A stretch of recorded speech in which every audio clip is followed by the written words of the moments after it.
विद्यार्थी मित्र, सध्या आपण इयत्ता 10वीच्या गणित भाग 2 मधील वर्तुळ हे तिसरे प्रकरण अभ्यासत आहोत। प्रामुख्याने या प्रकरणामध्ये यापूर्वीच्या भागात आपण एकरूप वर्तुळे, त्याचबरोबर समकेंद्री वर्तुळे आणि छेदणारी वर्तुळे या संकल्पना पाहिल्या।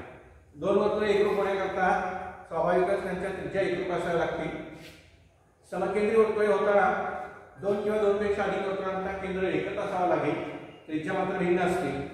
आणि स्पर्श करणारी वर्तुळे याच्यामध्ये दोन वर्तुळे ज्याला परस्परांना दोन बिंदूमध्ये छेदतात त्याला त्यांना आपण छेदणारी वर्तुळे असे म्हणतो।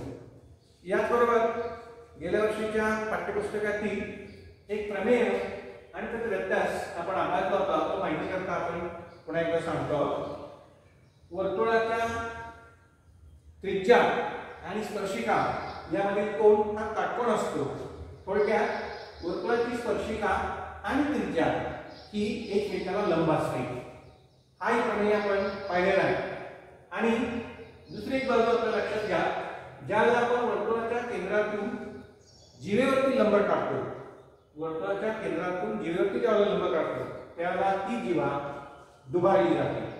थोडक्यात वर्तुळाच्या केंद्रातून जीवेवर टाकलेला लंब त्या जीवेस दुभारतो। हे प्रमेय आपण गेल्या वर्षीच्या पाठ्यपुस्तकात अभ्यासलेला आहे। आणि आता आपण त्या संकल्पना पुढे पाहत आणखी काही वर्तुळांच्या बाबतीतल्या संकल्पना आपण पाहिले।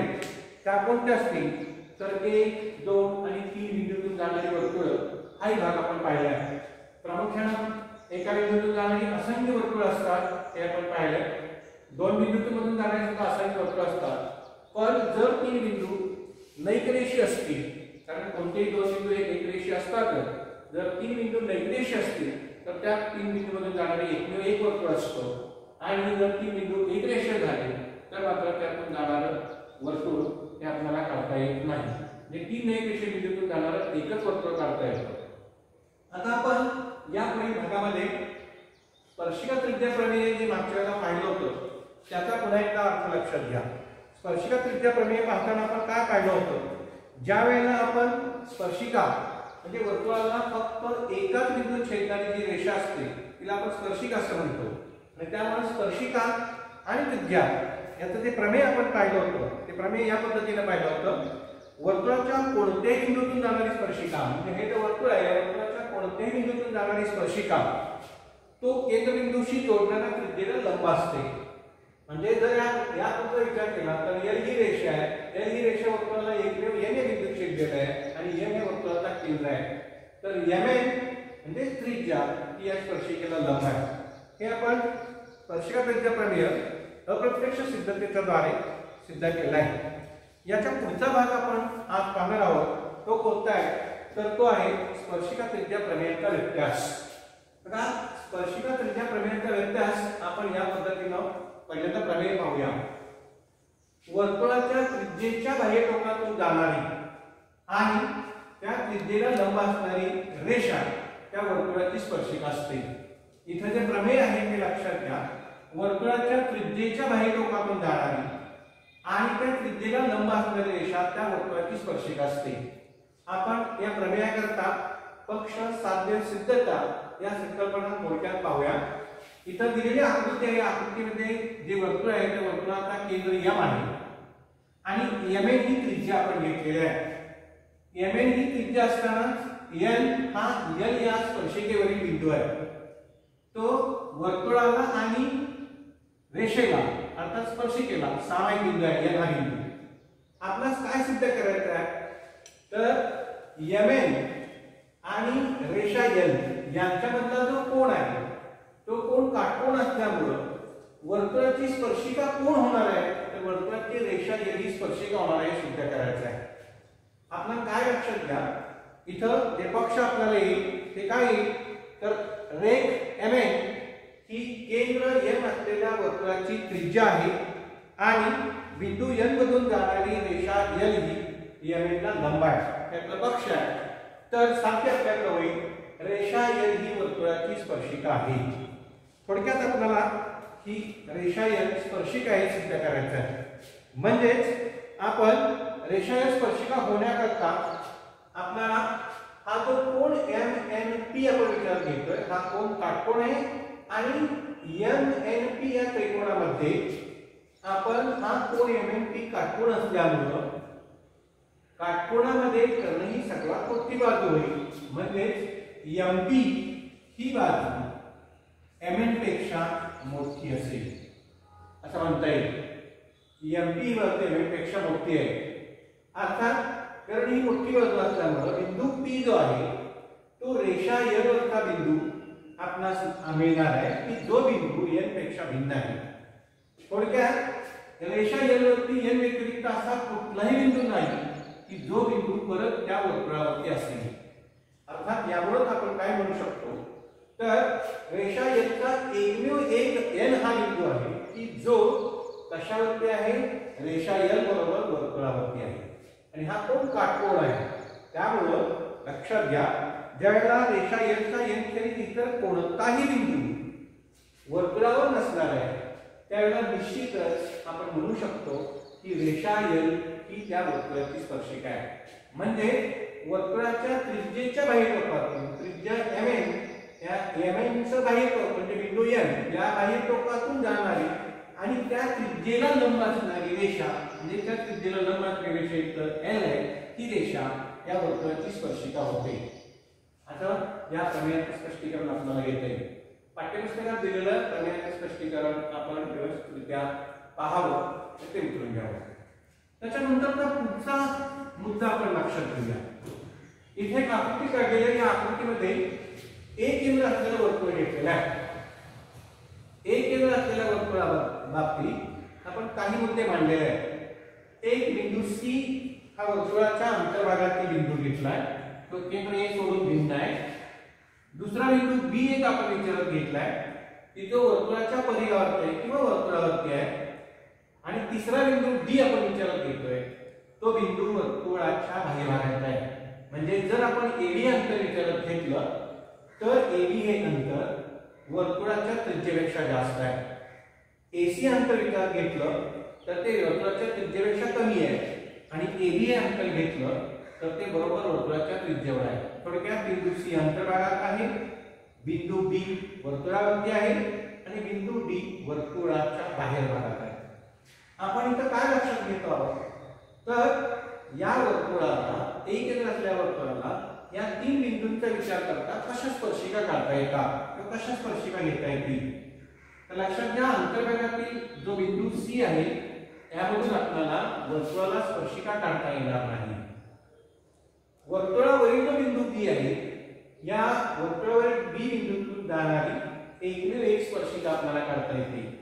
एका बिंदूतून असंख्य रेषा जातात हे आपल्याला माहित आहे पण वरील प्रमेयानुसार आपण काय म्हणू शकतो तर B बिंदूमधून जाणारी एकमेव एकच रेषा अशी असेल की जी वर्तुळाला फक्त केवळ B आणि B बिंदूतच छेदेल आणि त्यामुळे B बिंदूतून जाणारी एकमेव एकच रेषा ही स्पर्शिका असेल. त्यामुळे ज्यावेळेला आपण वर्तुळाच्या परिघावरचा बिंदू घेतो कोणताही त्यावेळेला त्या बिंदूतून जाणारी एकमेव एकच रेषा ही स्पर्शिका म्हणून आपल्याला विचारात घेता येते. तर अंतर्भागातून जाणारी अंतर्भागात जर बिंदू दिला असेल तर त्यावेळेला आपल्याला स्पर्शिका काढता येत नाही. आता पुढची संकल्पना लक्षात घ्या बिंदू B हा वर्तुळाच्या बाह्य भागात आहे. अशा वेळेला बिंदू B हा जर वर्तुळाच्या बाह्य भागात असेल तर इथं तुम्हाला काढलेल्या स्पर्शिका दिसतात. या स्पर्शिका अनुक्रमे आपण लक्षात घेऊया. B च्या बाह्य भागात B हा बाह्य भागात असल्यामुळे B पासून एक वर्तुळाच्या वरील बाजूस तसंच वर्तुळाच्या उरलेल्या दुसऱ्या बाजूस ज्यामध्ये आपण TP आणि DQ अशी किरणांची किंवा रेषांची नावं घेऊ त्या दोन स्पर्शिका काढता येतील. थोडक्यात दिलेल्या वर्तुळाच्या बाह्यभागातील जर बिंदू आपण विचारात घेतला तर बाह्यभागातून जाणाऱ्या आपल्याला दोन स्पर्शिका काढता येतात आणि या दोन स्पर्शिका बाह्यभागातील बिंदूमुळेच काढता येणं शक्य होतं. तर मुद्दा परत एकदा लक्षात घ्या वर्तुळाच्या अंतर्भागातील बिंदूतून वर्तुळाला स्पर्शिका काढता येत नाही. वर्तुळाच्या परिघावरील किंवा वर्तुळाच्या कोणत्याही बिंदूतून वर्तुळाला एकमेव एक स्पर्शिका काढता येते आणि वर्तुळाच्या बाह्यभागातील बिंदूमधून आपणास केवळ दोन स्पर्शिका काढता येतात. आता या ज्या दोन स्पर्शिका आपण वर्तुळाच्या बाह्यभागातील बिंदूतून घेतलेल्या आहेत याच्या बाबतीत पुढची संकल्पना कोणती आहे तर ती आहे स्पर्शिका खंड. जर मित्र लक्षात घ्या आपण ए केंद्र असलेल्या वर्तुळाच्या बाह्यभागात डी हा बिंदू घेतला आहे. पर्यायाने डी बिंदूतून दोन आपल्याला स्पर्शिका काढता आलेल्या आहेत आणि त्यामुळे डीपी आणि डीक्यू अशी जी दोन अंतर आपल्याला मिळत आहेत, डीपी तसंच डीक्यू ही जी दोन अंतर आपल्याला मिळत आहेत, या दोन अंतरांना आपण स्पर्शिका खंड असं म्हणणार आहे. थोडक्यात स्पर्शिका खंड संकल्पना कधी अस्तित्वात येईल तर वर्तुळाच्या बाह्यभागातील दिलेल्या बिंदूतून ज्यावेळेला आपण स्पर्शिका काढू त्यावेळेला तो बिंदू आणि वर्तुळाला स्पर्श करणारा त्या बिंदूपासून काढलेल्या स्पर्शिकेवरील बिंदू यामधील जे अंतर आहे त्याला आपण स्पर्शिका खंड असं म्हणणार आहे. म्हणजे इथं आपल्याला डीपी हा एक स्पर्शिका खंड मिळतो आणि डीक्यू हा दुसरा एक स्पर्शिका खंड मिळतो. मग आता स्पर्शिका खंड हे दोन झाले. इथं या बाबतीत आपल्याला पुढचं प्रमेय अभ्यासायचं आहे. कोणतं प्रमेय आहे तर स्पर्शिका खंडाचे प्रमेय. म्हणजे आपल्याला पहिल्यांदा स्पर्शिका खंड ही संकल्पना कळाली असेल तर आपण त्या स्पर्शिका खंडांच्या बाबतीत काय गुणधर्म असतो हे लक्षात घेऊ शकतो. काय स्पर्शिका खंडांच्या बाबतीतला गुणधर्म आहे, काय प्रमेय आहे तर लक्षात घ्या. हे जे दोन स्पर्शिका खंड मिळाले हे स्पर्शिका खंड आहे, याचा अर्थ रेषेचे तुकडे आहेत म्हणजे रेषाखंड आहे आणि त्यामुळे निश्चितच त्यांची आपण लांबी मोजू शकतो. आणि मग त्यांची लांबी मोजल्यानंतर आपल्याला काय गुणधर्म लक्षात घेऊ शकतो तर हे जे स्पर्शिका खंड आहे हे समान लांबीचे आहे किंवा एकरूप आहे असं आपण म्हणू शकतो. तेच आपण स्पर्शिका खंडाचे प्रमेय म्हणून पाठ्यपुस्तकातील प्रमेयाचा विचार करणार आहोत.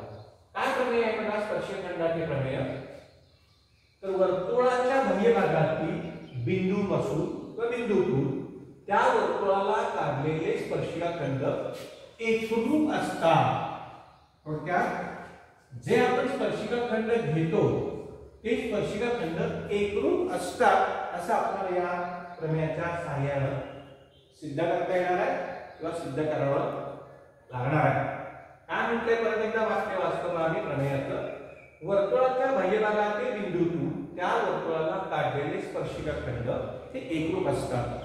म्हणजेच आपण इथं जी आकृती विचारात घेतोय या आकृतीमध्ये एक केंद्र असलेलं वर्तुळ आहे आणि वर्तुळाच्या बाह्यभागात डी हा बिंदू आपण घेतलेला आहे आणि डी या बाह्यभागातील बिंदूतून त्या वर्तुळाला आपण दोन स्पर्शिका काढलेल्या आहेत. कोणत्या दोन स्पर्शिका आहेत तर रेषा डीपी आणि रेषा डीक्यू अशा या दोन स्पर्शिका आहेत आणि या दोन स्पर्शिकांच्या बाबतीत आपण त्या स्पर्शिकेची वरील जे स्पर्शिका खंड आहे ते कोणते आहे तर रेख डीपी आणि रेख डीक्यू हे अनुक्रमे त्या दोन स्पर्शिकावरील कार्य स्पर्शिका खंड आहेत. आपल्याला असं सिद्ध करायचं आहे की हे दोन्ही स्पर्शिका खंड एकरूप आहेत. अर्थात हे दोन्ही स्पर्शिका खंड एकरूप होण्यासाठी आपल्याला आपल्या पाठ्यपुस्तकामध्ये कृती स्वरूपात सिद्धता विचारलेली आहे. ही कृती स्वरूपातील सिद्धता पूर्ण करण्याकरता आपण पहिल्यांदाच या सिद्धतेसाठी आवश्यक असलेले काही घटक पूर्ण करून घेऊया. एक म्हणजे रेषाखंड एपी जोडूया, दुसरं रेषाखंड एक्यू जोडूया. तुमच्या लक्षात येईल रेषाखंड एपी म्हणजे वर्तुळाची त्रिज्या असेल आणि रेषाखंड एक्यू ही सुद्धा वर्तुळाची दुसरी त्रिज्या असेल. आपल्या लक्षात आहे की रेषा जी स्पर्शिका असते ती त्रिज्येला लंब असते म्हणजे वर्तुळाची स्पर्शिका ही वर्तुळाच्या त्रिज्येला लंब असते. त्यामुळे आपल्याला कोन एपीडी हा तो काटकोन मिळतो म्हणून आपण इथे काटकोनाचं चिन्ह दाखवलं. तसंच कोन एक्यूडी हा सुद्धा आपल्याला काटकोन मिळतो. मग तिथे काटकोनाचं चिन्ह दाखवलंय. आता आपल्याला हे जे दोन त्रिकोण आहेत हे दोन त्रिकोण कोणते दोन त्रिकोण आहेत तर त्रिकोण पीएडी त्रिकोण पीएडी व त्रिकोण क्यूएडी हे जे दोन त्रिकोण आहेत हे दोन त्रिकोण कोणत्या कसोटीने एकरूप होणार आहे ते आपल्याला सिद्ध करायचं आहे. जर मित्रो लक्षात घ्या याच्यामध्ये एपी आणि म्हणजे पीएडी चा विचार केला तर पीए आणि क्यूए म्हणजे पीए आणि क्यूए या वर्तुळाच्या एकाच वर्तुळाची त्रिज्या सर्वांचा एकरूप असणार आहे. एडी ही भुजा दोन्ही मधली सामायिक भुजा आहे. एडी ही भुजा दोन्हीला कशी आहे सामायिक आहे आणि कोन एपीडी तसंच कोन एक्यूडी हे प्रत्येकी काटकोन आहे. आता काटकोनासमोरील बाजू ही कर्ण होईल त्यामुळे एडी ही बाजू कर्ण असणार आहे आणि मग आपल्याला लघुभुज कसोटीच्या साहाय्याने हे दोन त्रिकोण एकरूप झाले असं म्हणता येईल. म्हणजे हे दोन त्रिकोण एकरूप झाले तर एकरूप त्रिकोणांच्या संदर्भात एकरूप असतात आणि या संदर्भात एकरूप असल्यामुळं आपल्याला dp हा स्पर्शिका खंड dq या स्पर्शिका खंडा एवढाच आहे, एकरूप आहे असं म्हणता येतं. म्हणून आपण स्पर्शिका खंड एकरूप आहे असं सिद्ध करू शकतो. पाठ्यपुस्तकामध्ये दिलेल्या सिद्धतेतील काही कृतीयुक्त भागाचा तुम्ही पुनश्च विचार करा आणि आता सांगितलेल्या माहितीच्या आधारे हे प्रमेय लिहून घ्या. म्हणजे दोन्ही प्रमेय तुमच्याकरता पाठ्यपुस्तकाच्या सहाय्याने पूर्ण करून घ्या. म्हणजे आपल्याला आता पाहिलेल्या दोन प्रमेयांची परत एकदा मी थोडक्यात स्पष्टीकरण सांगतो, रिव्हिजन घेतो. पहिलं प्रमेय आपण पाहिलं होतं स्पर्शिका त्रिज्या प्रमेयाचा व्यत्यास. याच्यामध्ये काय म्हटलं होतं तर वर्तुळाच्या त्रिज्येच्या बाह्य टोकातून जाणारी आणि त्या त्रिज्येला लंब असलेली रेषा ही त्या वर्तुळाची स्पर्शिका असते. त्रिज्या mn आहे, m केंद्र असल्यामुळे n हे बाह्य टोक होतं. या बाह्य टोकातून जाणारी रेषा l या वर्तुळाची स्पर्शिका आहे असं आपण म्हणतो. तेव्हा जर कोण mn हा काटकोन असेल म्हणजे ती रेषा लंब असेल. त्याचबरोबर दुसरं प्रमेय आपण पाहिलं स्पर्शिका खंडाचे प्रमेय. तर वर्तुळाच्या बाह्य भागातील बिंदूतून त्या वर्तुळाला काढलेले स्पर्शिका खंड एकरूप असतात. हे स्पर्शिका खंड एकरूप असतात असं सिद्ध करण्याकरता आपण या आकृतीचा विचार केला की याच्यामध्ये वर्तुळ केंद्र a आहे, d हा बाह्य भागातील बिंदू आहे आणि dp आणि dq हे दोन स्पर्शिका खंड एकरूप आहेत हे आपण लघुभुज कसोटीच्या सहाय्याने सिद्ध केलं. थोडक्यात कोणत्याही वर्तुळाच्या बाह्य भागातील बिंदूतून काढलेले स्पर्शिका खंड हे एकरूप असतात हे आपण सिद्ध केलं. पाठ्यपुस्तकाच्या आधारे तुम्ही या दोन्ही प्रमेयांची सिद्धता, पक्षसाध्य सिद्धता स्पष्टीकरण व्यवस्थितरित्या पूर्ण करून घ्या. त्याचबरोबर आपण इथं पुस्तकामध्ये जी काही उदाहरणं सोडून दिले आहेत त्या तिन्ही उदाहरणांचा तुम्ही अभ्यास करा, ती उदाहरणं लक्षात घ्या. आता आपण लक्षात घेऊया की सराव संच 3.1 मध्ये काही उदाहरणांचा उल्लेख इथे मी करतोय. ती उदाहरणं आपण लक्षात घ्या. सराव संच 3.1 मध्ये प्रश्न 1 लक्षात घ्या. यामध्ये म्हणलंय सोबतच्या आकृतीत C केंद्र असलेलं वर्तुळ आहे की ज्या वर्तुळाची त्रिज्या 6 सेंटीमीटर आहे. या वर्तुळाची त्रिज्या दिल्यात 6 सेंटीमीटर आहे.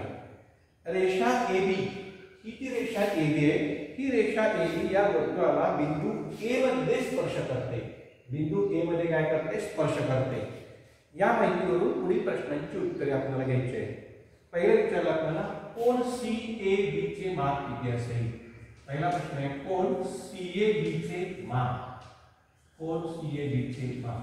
विद्यार्थी मित्र लक्षात घ्या आपल्याला दिलेल्या माहितीनुसार C केंद्र आहे वर्तुळाचं आणि AB ही वर्तुळाला स्पर्श करणारी रेषा आहे. ही रेषा वर्तुळाला स्पर्श करत असल्यामुळे आपल्याला काय म्हटलंय इथं काटकोनाचं चिन्ह दिलेलं नाही. लक्षात घ्या अनावधानाने इथं चिन्ह झालंय काटकोनाचं. इथं जी रेषा AB आहे ती वर्तुळाला केवळ आणि केवळ या एका बिंदूत छेदते. केवळ आणि केवळ या एका बिंदूत छेदते. आपण या अगोदर पाहिलेल्या प्रमेयानुसार आपल्या लक्षात येईल जर एखादी रेषा वर्तुळाला केवळ एका बिंदूत छेदत असेल तर ती रेषा ज्या बिंदूत छेदते त्या बिंदूपासून वर्तुळ केंद्रापर्यंत काढलेल्या रेषाखंड हा वर्तुळाची त्रिज्या होईल. आणि मग लक्षात येईल आपल्याला की रेषा जर एका बिंदूत वर्तुळात छेदत असेल तर ती रेषाच्या त्रिज्येला लंब असते. म्हणून इतर रेषाखंड CA म्हणजे वर्तुळाची त्रिज्या CA ही रेषा AB ला काटकोन करेल. थोडक्यात कोन CAB चं माप आपल्याला 90 अंश मिळेल. कारण काटकोनाचं माप आपल्याला माहित आहे 90 अंश असतं. आता दुसरा प्रश्न आपल्याला विचारलाय बिंदू C हा रेषा AB पासून किती अंतरावर आहे? तर आपल्या लक्षात येईल बिंदू C हा रेषा AB पासूनचं अंतर म्हणजे बिंदू C चं रेषा AB पासूनचं अंतर बिंदू C चे रेषा AB पासूनचे अंतर हे निश्चितच कशा एवढं असणार आहे तर ते त्रिज्या एवढं असणार आहे. AB पासूनचे अंतर हे त्रिज्या एवढं असेल. बरोबर त्रिज्या आपल्याला दिली आहे 6 सेंटीमीटर म्हणून ते अंतर 6 सेंटीमीटर असेल. तिसरा प्रश्न आपल्याला विचारलाय जर अंतर AB सुद्धा 6 दिलाय तर अंतर AB सुद्धा 6 सेंटीमीटर दिला असेल म्हणजे AB अंतर काय सीए अंतर सुद्धा 6 आहे, तर अंतर बीसी काढा. तर अंतर बीसी काढा. आपल्या लक्षात येईल हा कोण काटकोन होतो. हा कोण काटकोन होतो. कोणता? सीएबी. आणि सीए अंतर 6 आहे, एबी अंतर सुद्धा 6 आहे म्हटल्यावर याच्यामध्ये अंतर बीसी काढताना आपल्याला या काटकोन त्रिकोणाचा बीसी हा कर्ण होईल. आणि मग जर आपण बीसी जोडलं, लक्षात घ्या, आपण जर बीसी जोडलं तर तो आपल्याला काय मिळेल? कर्ण मिळेल. तुटक रेषेने तो जोडलेला दाखवला. हा जो कर्ण आपल्याला मिळवायचा आहे बीसी, तो कर्ण कशा प्रकारे मिळवता येईल? तर काटकोन त्रिकोणामध्ये आपल्याला पायथागोरसच्या प्रमेयाचा विचार करता येतो. आणि त्यामुळं बीसी चा वर्ग हा आपल्याला एबी वर्ग अधिक सीए वर्ग किंवा एसी वर्ग असा येत आहे. परंतु एबी आणि एसी ची किंमत आपल्याला प्रत्येकी 6 आहे, त्यामुळे 6 चा वर्ग आणि 6 चा वर्ग असं मिळेल. 6 चा वर्ग आपल्याला 36, 36 अधिक 36 घेतलं तर 72 येते. 72 चा आपण बीसी वर्ग असं रूपांतर घेतो, म्हणजे बीसी चा वर्ग 72 आहे. थोडक्यात आपल्याला बीसी बरोबर वर्गमुळात 72 म्हणजे वर्गमुळात 72 घेत असताना आपण 36 गुणिले 2 घेतलं तर 36 चे वर्गमूळ 6 येईल आणि वर्गमुळात 2 खायचं राहील. तर बीसी ची किंमत आपल्याला मिळेल 6 वर्गमुळात 2. आणि आपल्याला त्यानंतर त्यांनी विचारलंय तर कोण एबीसी चे माप किती असेल? लक्षात घ्या, मी इकडे लिहितोय कोण एबीसी चे माप. कोण एबीसी चे माप आपल्या दुसऱ्या बाजू लक्षात घे, हे प्रत्येकी 6 बाजू आहेत या त्रिकोण सीएबी मध्ये. 2 बाजू एकूण असतील तर तो समद्विभुज त्रिकोण होतो. परत तो एका ठिकाणी काटकोन आहे या बिंदूजवळ, ए शिरोबिंदूजवळ काटकोन आहे, तर तो समद्विभुज काटकोन त्रिकोण होईल. आणि जर समद्विभुज काटकोन त्रिकोण झाला तर याच्या पायालगतचे कोण एकरूप होतील. म्हणजे एक कोण काटकोन आणि उरलेले 2 कोण एकरूप, म्हणजे त्या दोघांची बेरीज 90 असणार आहे, पण ते एकरूप असणार आहे. आणि मग 90 चे समान 2 भाग घेतले तर कोण एबीसी बरोबर 90/2 म्हणजे आपल्याला 45 अंश असं उत्तर मिळेल. तर कोण एबीसी जो आहे तो आपल्याला 45 मिळेल. तसंच आपल्या माहितीला सांगतो कोण एसीबी सुद्धा 45 असेल. तर आपण पाठ्यपुस्तकातील प्रश्न क्रमांक 1 मधील जे 3-4 प्रश्न आहेत त्याचा अर्थ लक्षात घेतला किंवा त्याची उत्तरे लक्षात घेतली. कोण सीएबी चं माप 90 मिळेल, बिंदू सी ते रेषा ए पासूनचे अंतर त्रिज्येवर असेल म्हणजे ते 6 असेल आणि अंतर बीसी हे 6 वर्गमुळात 2 असेल जर अंतर एबी चा 6 दिला असेल तर.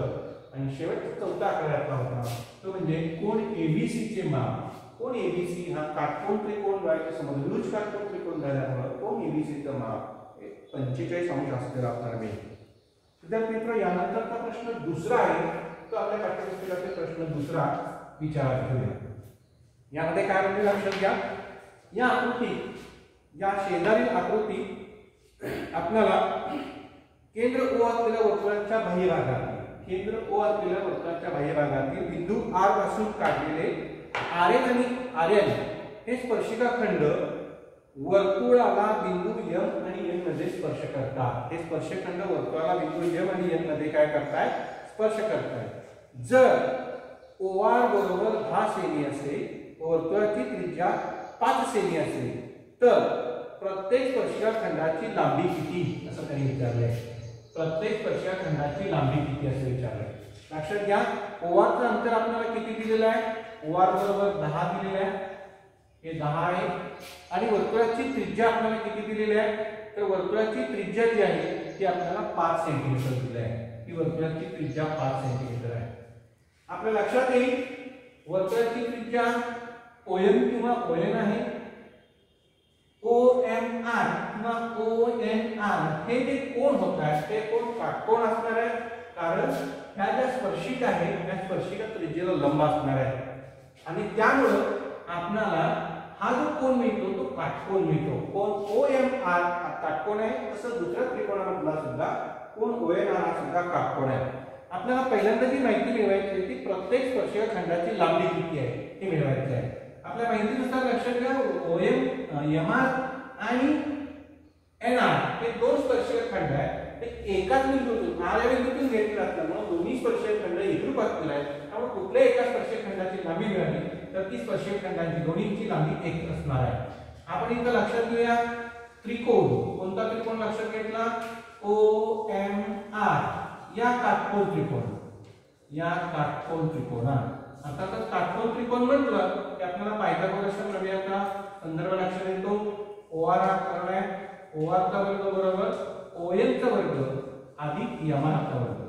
पण MR आपल्याला लिहायचं आहे. OL चा वर्ग आपल्याला लक्षात येईल. OM आपल्याला काय दिलेला आहे? त्रिज्या आहे 5. OR किती आपल्याकडे 10. त्याचा वर्ग घेतला 10 चा वर्ग बरोबर 5 चा वर्ग अधिक MR चा वर्ग. आपल्या लक्षात येईल 10 चा वर्ग 100 आणि 5 चा वर्ग 25. पण तो इकडे आल्यानंतर वजा होईल. म्हणजे 100 वजा 25 बरोबर MR चा वर्ग. थोडक्यात MR ची किंमत आपल्याला मिळेल 100 वजा 25 म्हणजे 75. पण 75 आपल्याला वर्गमुळात घ्यावे लागतील. किंवा आपण पहिल्यांदा लिहूया MR वर्ग बरोबर 75 म्हणून MR बरोबर वर्गमुळात 75. आणि वर्गमुळात 75 ची किंमत आपल्या माहितीसाठी मी डायरेक्ट लिहितो. 25 त्रिक 75. 25 वर्गमूळ आपल्याला 5 येईल. त्यामुळे 5 वर्गमुळात 3 ही MR ची किंमत मिळेल. आणि मग MR आणि NR हे दोन्ही स्पर्शखंड एकरूप असल्यामुळे MR बरोबर NR बरोबर आपल्याला जे उत्तर आलेलं आहे ते उत्तर आलं आहे 5 वर्गमुळात 3. हे आपले स्पर्शखंडांची लांबी आहे. यातला दुसरा आकडा आपल्याला विचारलाय MRO चे माप किती. कोण MRO याचे माप किती असा प्रश्न विचारलाय. आपल्या लक्षात येईल MRO याचे माप आपल्याकडे ज्या काही मूलभूत संकल्पना आहे का आपण पाहिलंय त्याच्या सहाय्याने आपण MRO चे माप सांगणार आहोत. लक्षात घ्या विद्यार्थी मित्रो, हे 5 आहे, हे 10 आहे आणि हे 5 कमी 3 आहे किंवा 5 वर्गमुळात 3 आहे. आपल्याला असं म्हणते काटकोन त्रिकोणात जर कर्णासमोरची बाजू निम्मी असेल, कर्णाच्या निपट असेल तर त्यातला एक कोन 30 मापाचा असला पाहिजे. अर्थात एक कोन 30 मापाचा झाला तर उरलेला दुसरा कोन किती असणार आहे 60 मापाचा असणार आहे. इथं हा काटकोन आहे OM त्रिकोण OM चा विचार केला तर OMR या त्रिकोणामधला कोन M काटकोन आहे. कर्ण OR 10 आहे आणि OM ही बाजू 5 आहे. ही बाजू 5 10 च्या निपट आहे. आणि मग आपण यापूर्वी पाहिलेल्या प्रमाणानुसार काटकोन त्रिकोणात 30 60 90 मापाच्या काटकोन त्रिकोणात 30 कोनासमोरची बाजू ही कर्णाच्या निपट असते. अर्थातच ही 30 कोनासमोरची बाजू म्हणजे ही कोन जो MRO आहे तो 30 आहे. हा कोन 30 असल्यामुळे MRO 30 झाल्यामुळे आपल्याला काय म्हणता येईल या प्रमेयाच्या व्यत्यासानुसार 10 ची निपट 5 म्हणून कोन MRO हा आपल्याला 30 मिळेल. अर्थात हा 30 त्यावेळेला हा 60 आपोआपच झालेला असेल. आपल्याला जो प्रश्न विचारलाय तो विचारलाय कोन MRO चे माप.